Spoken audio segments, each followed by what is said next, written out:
Assalamualaikum warahmatullahi wabarakatuh. Salam sejahtera bagi kita semua. Yang saya hormati kepada dosen mata kuliah Biostatistik, Ibu Sinta Novelia SST MNS. Yang saya banggakan kepada teman-teman sekalian, mahasiswi Fakultas Ilmu Kesehatan Universitas Nasional.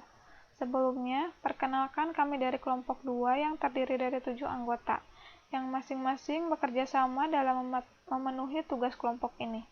Anggota kita terdiri dari Elena Novistin, Natal Febriani, Nofrida Pertiwi, Ovi Yulianti, Putri Nur, Putri Pratika, dan Yuyun Wahyuni. Video ini dibuat untuk memenuhi salah satu tugas kuliah biostatistik. Alhamdulillah, pada kali ini kita akan mempresentasikan validitas dan reliabilitas. Apa itu uji validitas dan reliabilitas? Kedua uji ini kita gunakan untuk melihat apakah kuesioner yang kita buat sudah memenuhi syarat untuk menjadi sebuah tools ataupun alat untuk mengukur suatu variabel.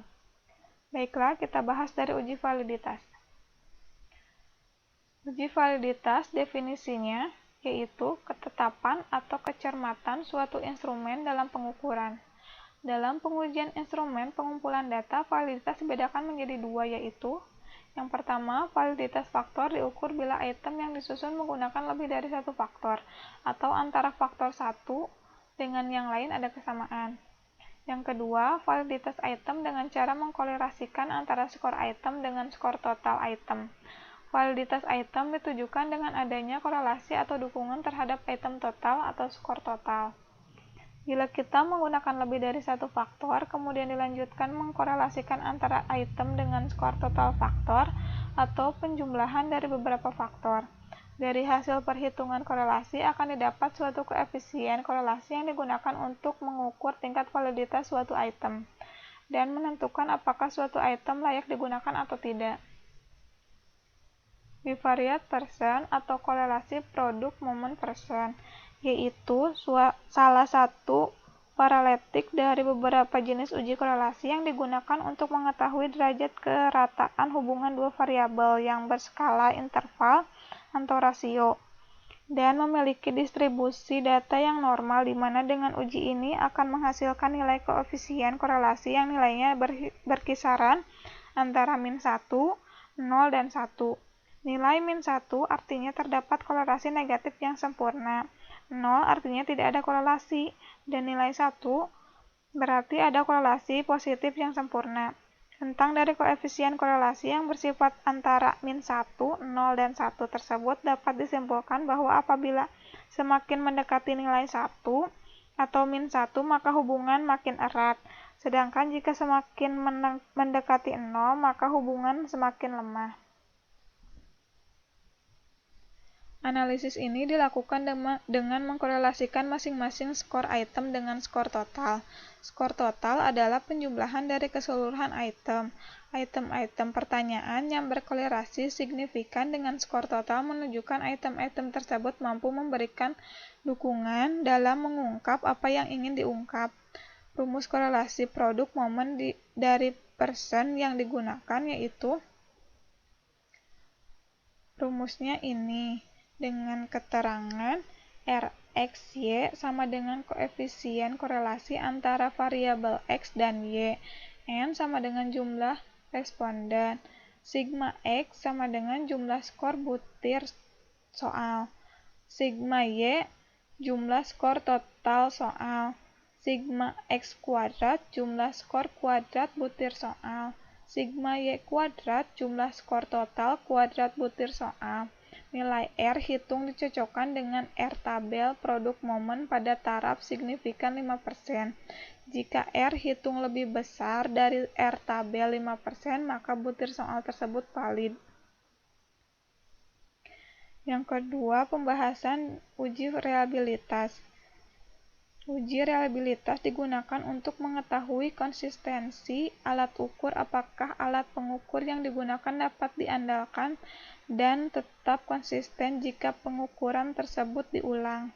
Ada beberapa metode pengujian reliabilitas. Yang pertama, metode tes ulang, yaitu penggunaan tes yang sama 2 kali pada sejumlah peserta tes yang sama.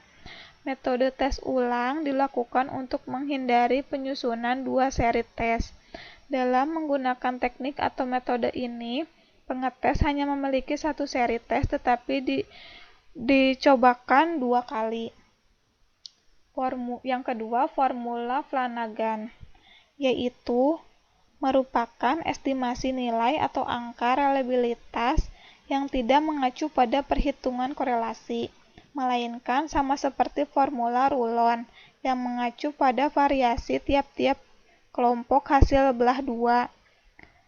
Bedanya dalam formula ini ada nilai 2 serta varians. Kelompok dijumlahkan dan bukan varians beda. Sementara pembagiannya sama, yaitu varians total. Yang ketiga yaitu ANOVA-Hoyt, yaitu teknik non-belah dua ini dikemukakan oleh Hoyt. Cara sifatnya lebih umum karena tidak saja dapat digunakan untuk tes tunggal, tapi dapat digunakan pula untuk tes ulang tes ekuivalen. Yang terakhir, Cronbach-Alpha, yaitu formula alfa juga merupakan prosedur pencarian nilai reliabilitas dengan tidak mensyaratkan pembelahan item ke dalam dua kelompok atau meski bisa juga diterapkan pada teknik belah dua, sehingga bisa diterapkan pada instrumen yang jumlah item tidak genap. Namun, hal yang perlu diingat adalah bahwa pembelahan mesti dilakukan secara seimbang, sebab jika dibelah tidak seimbang akan underestimasi terhadap nilai reliabilitas yang sebenarnya atau biasanya lebih rendah.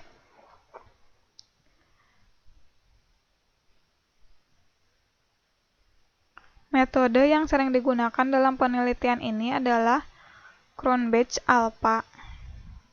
Alat ukur instrumen dikategorikan reliable jika menunjukkan konstanta hasil pengukuran dan mempunyai ketetapan hasil pengukuran sehingga terbukti bahwa alat ukur itu benar-benar dapat dipertanggungjawabkan kebenarannya. Assalamualaikum warahmatullahi wabarakatuh. Nama saya Putri Nurhanisa dari kelas B2 kelompok 2. Di sini saya mencoba untuk memasukkan data yang sudah kami kelola ke aplikasi SPSS untuk melanjutkan uji validitas dan reliabilitas. Baik, sebelumnya kita sudah masuk ke aplikasi SPSS. Di sini ada data view dan variable view. Yang pertama kali adalah kita membuat variable view terlebih dahulu. Name kita isi dengan banyaknya jumlah pertanyaan. Di sini kami membuat pertanyaan 9 dan dengan responden 20 orang. Di sini kita buat pertanyaan pertama, kita singkat saja dengan P1. Kemudian P2, P3, P4, P5, P6, P7, P8, P9, kemudian skor.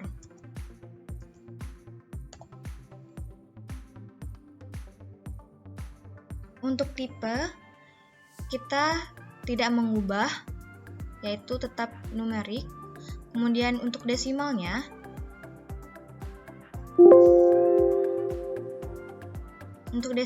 kita ubah menjadi 0.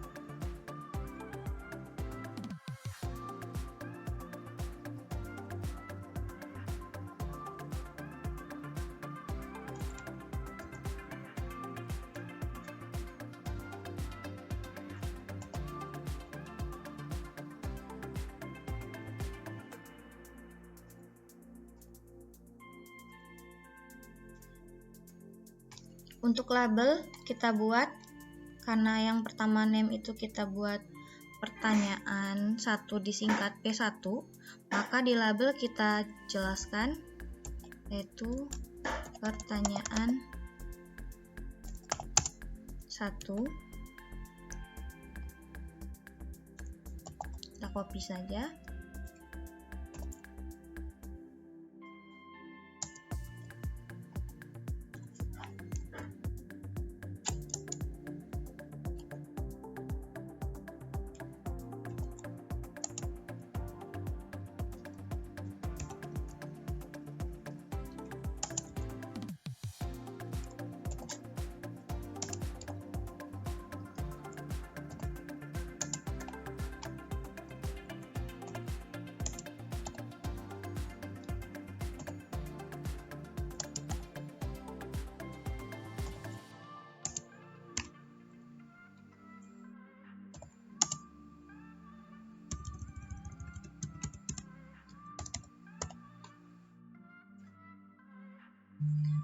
Kemudian untuk values-nya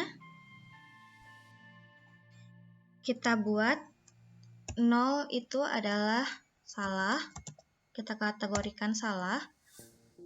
Kemudian 5 itu kita kategorikan benar.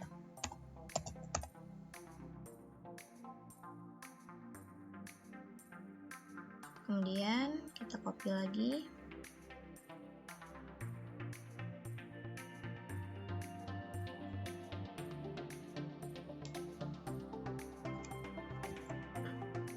Untuk missingnya tetap sama, tidak kita ubah. Kemudian untuk make sure-nya kita ubah jadi scale.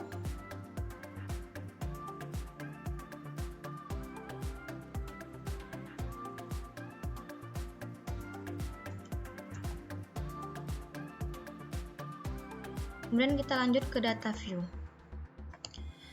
Di sini saya menggunakan data yang sudah saya coding. Kita copy.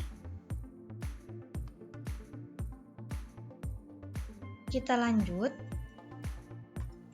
Untuk membuat uji validitas, kita ambil analyze, kemudian correlate, kita ambil bivariate, kemudian data ini kita blok atau kita pindahkan. Kemudian kita checklist versionnya, kemudian kita klik OK. Nah, di sini sudah keluar untuk korelasiannya. Nah, untuk N kita dapatkan 20. Kita bahas lagi tentang uji validitas. Tujuan uji validitas adalah mengetahui kevalidan angket atau kuesioner. Dasar pengambilan keputusan, R hitung besar dari R tabel, maka kita sebut valid. Jika R hitung kecil dari R tabel, maka kita sebut tidak valid. Nah, di sini untuk R tabel kita buat N, kemudian karena N sudah kita dapatkan 20, dan kita menggunakan rumus 5%. Untuk distribusi nilai R, kita menggunakan 5%, maka 0,44 adalah nilai R tabelnya.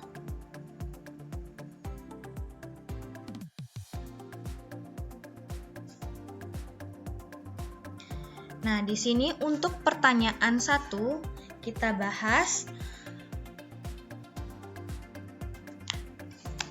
R hitung lebih besar daripada R tabel, karena R tabel kita adalah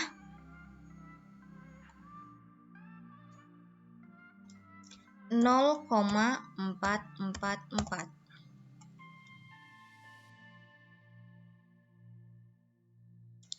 Jadi, untuk pertanyaan pertama dapat kita simpulkan valid. Kemudian untuk pertanyaan kedua, R hitung kecil dari R tabel. Di sini kita simpulkan untuk pertanyaan kedua tidak valid. Kemudian untuk pertanyaan ketiga, R hitung besar dari R tabel. Untuk pertanyaan ketiga dapat disimpulkan valid. Kemudian untuk pertanyaan keempat, R hitungnya 0,429, yang mana R tabel adalah 0,444. Maka R hitung kecil dari R tabel. Di sini untuk pertanyaan keempat kita nyatakan tidak valid. Kemudian untuk pertanyaan kelima, ini kita nyatakan valid karena 0,595. Dan untuk pertanyaan keenam juga kita nyatakan valid karena R hitungnya lebih besar daripada R tabel, yaitu 0,546. Untuk soal ketujuh juga kita simpulkan valid. Kemudian untuk pertanyaan ke-8 kita lihat adalah R hitung lebih besar dari R tabel, yaitu 0,595. Kita nyatakan valid. Kemudian untuk pertanyaan ke-9 yaitu R hitung lebih kecil dari R tabel, di mana R tabel kita 0,444, dan di sini untuk R hitungnya adalah 0,252. Lanjut. Jadi dari ke-9 total pertanyaan ini kita dapatkan 3 pertanyaan atau item yang tidak valid. Maka kita harus hapus butir pertanyaan yang tidak valid ini, yaitu pertanyaan kedua, kemudian pertanyaan keempat, dan pertanyaan ke-9. Dengan cara kita kembali ke SPSS, kemudian kita ambil analyze, kembali kita ambil correlate, kemudian kita ambil bivariate. Nah, di sini kita keluarkan P2-nya, kemudian P4, kemudian P9. Jangan lupa kita checklist, terus kita klik OK.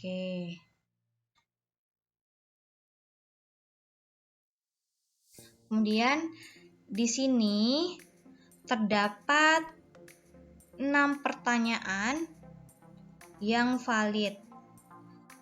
Data yang tidak valid tadi tidak dapat diikutsertakan dalam analisis selanjutnya. Kita lanjut untuk reliabilitas, yaitu dengan cara analyze, kita ambil scale, kemudian kita ambil reliability analysis. Nah, kemudian kita blok, Ctrl A, kita pindahkan. Nah, untuk skor atau total pertanyaan kita kembalikan karena tidak dapat digunakan. Kemudian untuk pertanyaan kedua, karena pertanyaan tersebut tidak valid, tidak dapat digunakan juga. Kemudian P4, kemudian P9. Keenam pertanyaan ini yang bisa kita lanjut untuk reliabilitasnya. Kemudian kita ambil statistik, kita checklist item, scale, dan scale if item, dan kita klik continue. Di sini no, oke, dan kita klik oke lagi. Nah, di sini sudah keluar untuk reliability statistiknya.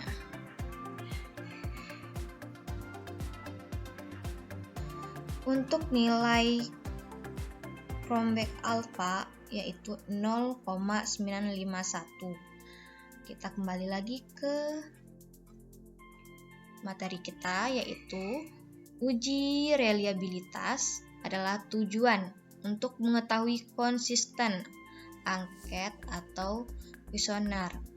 Dasar pengambilan keputusan yaitu alfa besar dari R tabel, maka bisa kita sebut konsisten. Kemudian alfa kecil dari R tabel kita sebut tidak konsisten. Nah, dari SPSS ini sudah dapat kita lihat untuk alfanya lebih besar dari R tabel. Kemudian untuk end of item yaitu 5 adalah jumlah dari item atau pertanyaan kita sebanyak 20 item. Nih, 20 item.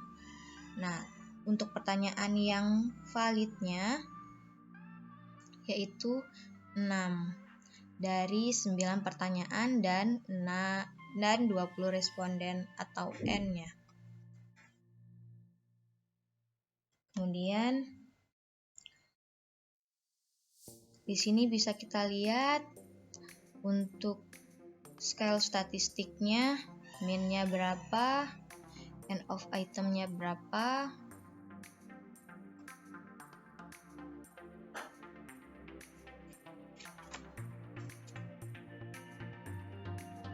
Sekian untuk uji reliability. Maka dapat kita simpulkan untuk reliability alfanya lebih besar dari R tabel. Maka kita simpulkan valid atau konsisten.